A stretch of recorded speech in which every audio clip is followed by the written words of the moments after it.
Hello दोस्तों, स्वागत है आपका आपके channel the knowledge of the toppers में। तो पिछले वीडियो में हमने रासायनिक अपक्रम और समीकरण का वन शॉट डिस्कस किया था। जैसा कि मैंने आपको बताया था, अगर आप वीडियो में सपोर्ट करेंगे तो मैं नेक्स्ट वीडियो में अम्ल क्षारक एवं लवण जो एसिड बेस ऑन साल्ट है उसका वीडियो लेके आऊँगा।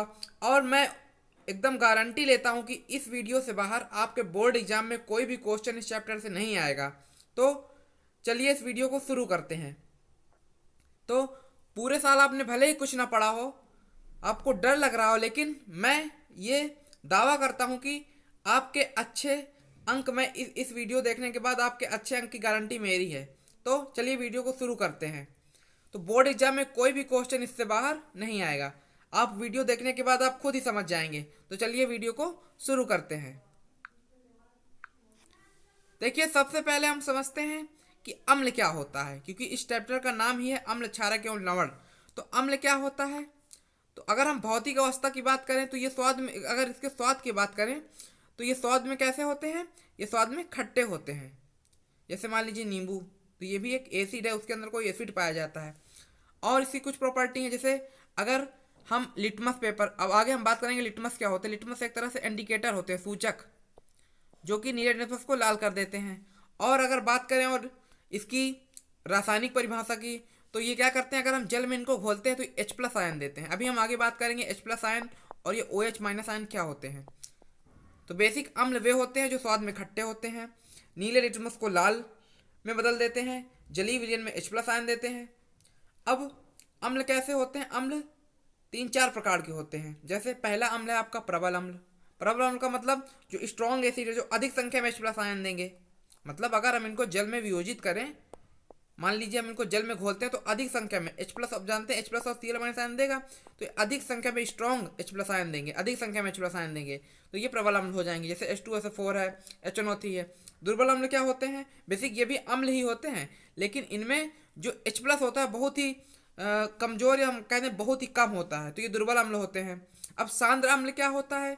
तो अगर मान लीजिए कोई अम्ल है, ठीक है, कोई एसिड है और इसमें अधिक मात्रा में अम्ल है लेकिन जल कम है। जैसे मान लीजिए एक विलियन बनाए हम और अम्ल भी डालें, उसमें जल भी डालें, लेकिन उसमें हम अम्ल ज़्यादा डालें जल की अपेक्षा, तो वो सांद्र अम्ल हो जाएगा। और अगर हमने उस विलियन में जल ज़्यादा डाल दिया और अल्प मात्रा में, अधिक कम मात्रा में हमने अम्ल डाला, तो वो हो जाएगा तनु अम्ल। तो बेसिक आपको अम्ल के बारे में पूरी जानकारी समझ में आ गई होगी। अब हम चलते हैं अपने अगले टॉपिक क्षारक की ओर। क्षारक क्या है? तो ये स्वाद में कड़वे होते हैं।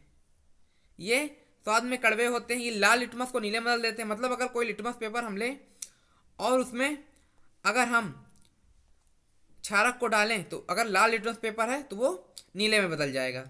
और अगर जल में इसको घोलें तो ये ओ एच माइनस आयन देगा। अब जैसे हमने अम्ल को समझा, तो उसी प्रकार क्षारक भी, जो ओ एच माइनस आयन अधिक संख्या में ओ एच माइनस आयन देते हैं वो प्रबल क्षारक होते हैं। जो कम संख्या में ओ एच माइनस आयन देते हैं वो दुर्बल क्षारक होते हैं। जैसे दुर्बल क्षारक का एक उदाहरण NH4OH है, और प्रबल क्षारक उदाहरण NaOH और KOH और COH का वोल्टेज ये है, कैल्शियम हाइड्रोक्साइड। अब क्षार क्या होते हैं? तो बेसिक ये भी क्षारक ही हैं, लेकिन जो क्षारक जल में घुलनशील होते हैं उन्हें हम क्षार कहते हैं। अब लवण क्या होते हैं? तो अभी मैंने आपको बताया कि अम्ल क्षार, अम्ल क्या होते हैं और क्षार क्या होते हैं। तो अगर अब आपको समझना है कि ये क्षारक क्या होते हैं, तो क्षारक जो स्वाद में कड़वे होते हैं। अब लवण समझते हैं हम, लवण क्या है। तो लवण क्या होते हैं? लवण वे यौगिक होते हैं, जैसे मान लीजिए हमने अम्ल लिया, मान लीजिए हम HCl लेते हैं और एक क्षारक ले लिया NaOH, जो कि दोनों प्रबल हैं। तो यहाँ से एक H निकलेगा, एक OH यहाँ से निकलेगा, तो ये H2O बना लेंगे और साथ में NaCl का फॉर्मेशन हो जाएगा।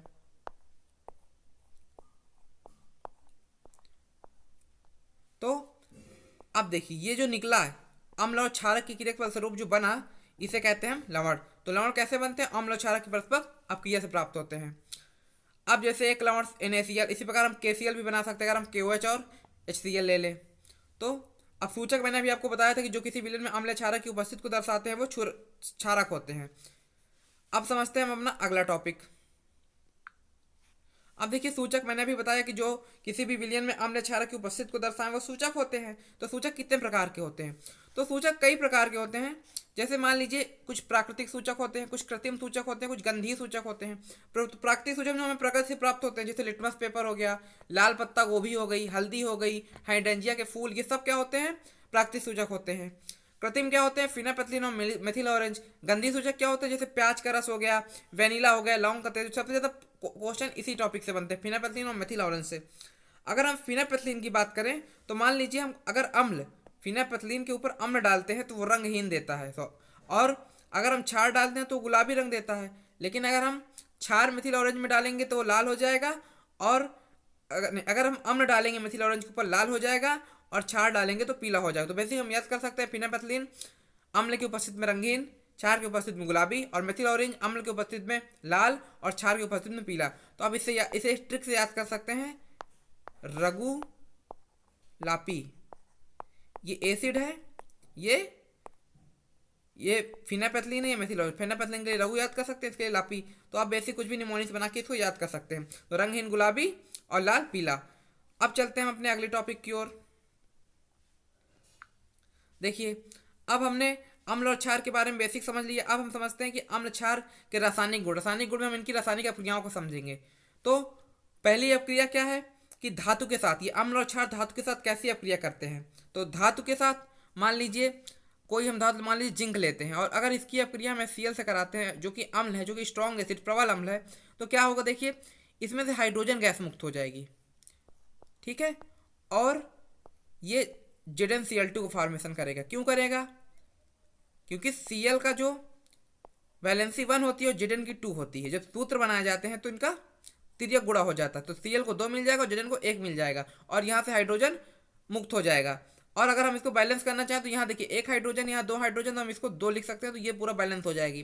तो आप समझ सकते हैं कि जिंक के साथ जब अपक्रिया करता है तो ZnCl2 लवण और हाइड्रोजन गैस बनाता है। तो हम समझ सकते हैं कि अम्ल जब भी धातु से अपक्रिया करता है, तो अम्ल अगर धातु से अपक्रिया करता है तो लवण प्लस हाइड्रोजन गैस बनाता है। अब क्षार के साथ क्या होता है? तो क्षार में भी यही अपक्रिया होती है। अगर क्षार को भी मान लीजिए NaOH क्षार है, अगर हम इसकी अपक्रिया Zn से करवाएं तो क्या होगा? एक लवण बनता है जिसे सोडियम जिंकेट कहते हैं, और हाइड्रोजन गैस मुक्त होती है। तो ये हो गई क्षार के साथ अपक्रिया, ठीक है।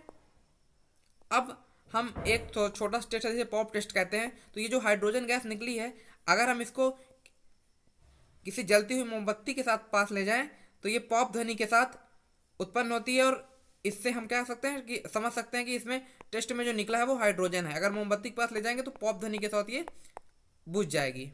तो ये हो गया पॉप टेस्ट। अब समझते हैं हम अपना अगला टॉपिक, जो कि है धातु कार्बोनेट तथा धातु बाइकार्बोनेट से अपक्रिया। तो अभी हमने अम्ल और धातु की अपक्रिया समझी। अम्ल धातु से अपक्रिया करके लवण प्लस हाइड्रोजन गैस बनाता है। तो अब इसमें भी क्या होगा? इसमें भी यही अपक्रिया होती है। अम्ल को अगर हम धातु कार्बोनेट से अपक्रिया कराएं, जो कि सोडियम कार्बोनेट है, तो लवण, कार्बन डाइऑक्साइड और जल बनता है। जैसे मान लीजिए हम सोडियम कार्बोनेट लेते हैं और इसको हमने HCl के साथ अपक्रिया कराई, जो कि अम्ल है, तो आपको पता है लवण कौन सा बनेगा? इसमें से Na निकला और इसमें से Cl निकला, तो क्या बना लिया? NaCl। और एक H इसमें से, अब इसमें H2 और CO2 बनेगा। तो अब इसको अगर हम बैलेंस करें तो NaCl तो आपको समझ आया कैसे निकला। अगर H2O की बात करें तो इसमें 2 H हैं और इसमें एक H है, तो इसको बैलेंसिंग करने के लिए हम 2 H का उपयोग कर सकते हैं। और O3 इसमें बैलेंस है, O2 O3, तो ये बैलेंस, सारी बैलेंस है। तो समझ आ गए कि अम्ल धातु कार्बोनेट से अपक्रिया करके लवण, हाइड्रोजन, जल और कार्बन डाइऑक्साइड बनाता है। अब अगर हम धातु बाइकार्बोनेट से समझें तो उसमें भी सेम रिएक्शन हो रही है। देखिए, धातु बाइकार्बोनेट में ये Cl है, क्रिया की, NaCl बनाया, CO2 बनाया, H2 बनाया। अब इसमें 2 हाइड्रोजन, तो हमें बैलेंसिंग के लिए 2 नहीं लगाना पड़ेगा। तो ये दोनों रिएक्शन मोस्ट इंपॉर्टेंट, इसे आप याद कर सकते हैं। अब ये जो CO2 निकली, अगर हम इसे चूने के पानी में, जो कि कैल्शियम हाइड्रोक्साइड होता है, उसमें अगर हम प्रवाहित करा दें तो क्या होगा? तो कैल्शियम कार्बोनेट बन जाएगा। कैसे बन जाएगा? Ca एक है, एक O इसमें है, और CO2, तो CO2 O CO3 हो गया, तो ये CO3 बच गया, और इसमें 2 H बचे और एक O बचा, जो जल बना लिया। तो ये अपक्रिया हो गई कैल्शियम हाइड्रोक्साइड में। जब हम चूने जो कार्बन डाइऑक्साइड होता है उसको अगर प्रवाहित करें तो कैल्शियम कार्बोनेट में बदल जाता है, साथ में जल प्राप्त होता है। तो ये हो गई आपकी धातु कार्बोनेट, धातु हाइड्रोजन कार्बोनेट के साथ अपक्रिया। अब हम समझते हैं अगली रिएक्शन। तो अब देखिए, जलीय विलयन में अम्ल और क्षारक का क्या होता है। तो अगर हम अम्ल को जल में घोलते हैं तो H+ आयन देते हैं। अगर इस H+ आयन को पुनः जल में प्रवाहित करें तो ये हाइड्रोनियम आयन बना लेते हैं। तो ये तो हो गया अम्ल के केस में। अब अगर क्षारक की बात करें तो क्षारक जो होते हैं, अभी मैंने बताया कि जल में घोलने पर OH- आयन देते हैं। अगर इसे हम जल में घोलेंगे तो OH- आयन प्राप्त होगा। लेकिन सभी क्षारक जल में घुलनशील नहीं होते हैं, लेकिन जो जल में घुलनशील क्षारक होते हैं उन्हें क्षार कहते हैं। अब एक क्वेश्चन पूछा जाता है कि जल को अम्ल में मिलाना चाहिए कि अम्ल को जल में मिलाना चाहिए। तो आपको याद रखना है कि हमेशा जब भी जल के साथ अम्ल या क्षारक को मिलाया जाए तो सावधानी बरतनी चाहिए। हमेशा अम्ल या क्षारक को जल में नहीं मिलाना चाहिए। मतलब जल को अम्ल या क्षारक, मान लीजिए कोई बर्तन है, अगर उसमें अम्ल रखा है तो अगर हम उसमें जल मिला रहे हैं तो पहली बात तो हमें इसमें जल मिलाना है। किसी जल भर के हम उसमें अम्ल नहीं मिला सकते, क्योंकि अगर हमने उसमें अम्ल मिलाया तो बहुत ही ऊष्माक्षेपीय अपक्रिया हो जाएगी, जिससे बर्तन टूट भी सकता है और नुकसान भी पहुंच सकता है। तो हमें क्या करना है कि अम्ल में जल को मिलाना है, वो भी लगातार धीरे धीरे हिलाते हुए मिलाना है, ताकि अधिक ऊष्माक्षेपीय अपक्रिया न हो पाए। तो ये बहुत मोस्ट इंपॉर्टेंट क्वेश्चन है, इसको आप टिक कर लीजिए। अब अगले स्लाइड में चलते हैं। तो जितनी भी अभी मैंने आपको रिएक्शन बताई, मैं सबका एक रिवीजन कराए दे रहा हूँ। देखिए, सबसे पहले मैंने बताया कि अम्ल धातु से क्या करके लवण प्लस हाइड्रोजन गैस बनाती है। दूसरी बताया कि अम्ल धातु कार्बोनेट से करके CO2 और जल बनाती है और एक लवण साथ में बनता है, तथा अगर धातु बाइकार्बोनेट से क्रिया करे तब भी वही अपक्रिया होती है। और अभी पहले बताया था कि अम्ल और क्षारक आपस में क्या करके लवण प्लस जल बनाते हैं, जिसमें हमने समझा था कि लवण कैसे बनता है। अब कुछ और रिएक्शन है जो हम समझेंगे पहले। जैसे आपने पढ़ा होगा कि जैसे मैंने अभी बताया कि अम्ल प्लस क्षारक आपस में क्रिया करके लवण प्लस जल बनाते हैं। तो ये देखिए, इसमें जब अम्ल और क्षारक आपस में क्रिया करें तो लवण और प्लस जल बना। ये दोनों एक दूसरे के प्रभाव को उदासीन करते हैं, क्योंकि अगर अम्ल है, अगर हमने क्षार डाला तो भी लवण बन गया, जल बन गया। क्षार है अगर हम अम्ल डाला तो भी, तो इसका मतलब ये कौन सी अपक्रिया हो गई? उदासीन अपक्रिया। तो अगर आपसे पूछ जाए तो उदासीन अपक्रिया क्या है, तो आप लिख सकते हैं कि जब अम्ल और क्षारक आपस में क्रिया करते हैं तो लवण प्लस जल बनता है। इसके कारण ये एक दूसरे के प्रभाव को उदासीन कर देते हैं। इस अपक्रिया को उदासीनीय अपकरण कहते हैं। मोस्ट इंपॉर्टेंट रिएक्शन उदासीनीयकरण अपक्रिया इस चैप्टर से पूछी ही जाएगी। अगला क्वेश्चन जो अभी मैंने आपको बताया कि अम्ल में जल को मिलाना चाहिए, ना कि जल को अम्ल में, ऐसा कारण इसका भी पूछा जा सकता है। और अगर कुछ रिएक्शन की बात करें तो आपसे एक क्वेश्चन और भी बन सकता है। जैसे मान लीजिए हमने अभी बताया कि अम्ल प्लस क्षारक लवण प्लस जल बनाते हैं। अगर मान लीजिए हम यहाँ अम्ल ले रहे हैं और क्षारक की जगह हम धात्विक ऑक्साइड का प्रयोग करें तो भी ये लवण प्लस जल बनाएगा। इसका मतलब जो धात्विक ऑक्साइड होती हैं क्षारीय होती हैं, और अगर हम क्षारक ले रहे हैं अम्ल के स्थान पर अधात्विक ऑक्साइड का प्रयोग करें तो भी लवण प्लस जल बनाता है। इससे सिद्ध होता है कि जो धात्विक ऑक्साइड होती हैं वो क्षारीय होती हैं और जो अधात्विक ऑक्साइड होती हैं वो अम्लीय होती हैं। तो ये भी आपसे पूछा जा सकता है एक नंबर में कि धात्विक ऑक्साइड कैसी होती है और अधात्विक ऑक्साइड कैसे होंगी। आपको ये पूरी तरीके से कॉन्सेप्ट के साथ में समझ में आ गया होगा। तो अब एक छोटी सी डिफिनेशन हम समझ सकते हैं, पीएच स्केल क्या होता है। तो पीएच स्केल क्या होता है? देखिए, पीएच स्केल का मतलब होता है कि वो पीएच स्केल एक तरह का सूचक होता है। ये बताता है कि किसी भी विलयन में H+ आयन की सांद्रता क्या है। तो बेसिक ये H+ आयन की सांद्रता बताने वाला एक स्केल होता है। तो अगर हम इसकी लघुगुणक के आधार पर, लॉग के आधार पर परिभाषा बताएं तो किसी विलयन में हाइड्रोजन आयन के सांद्रण जो होता है, मान लीजिए H+ का सांद्रण है, उसका जो ऋणात्मक लघुगुणक होता है उसे पीएच कहते हैं।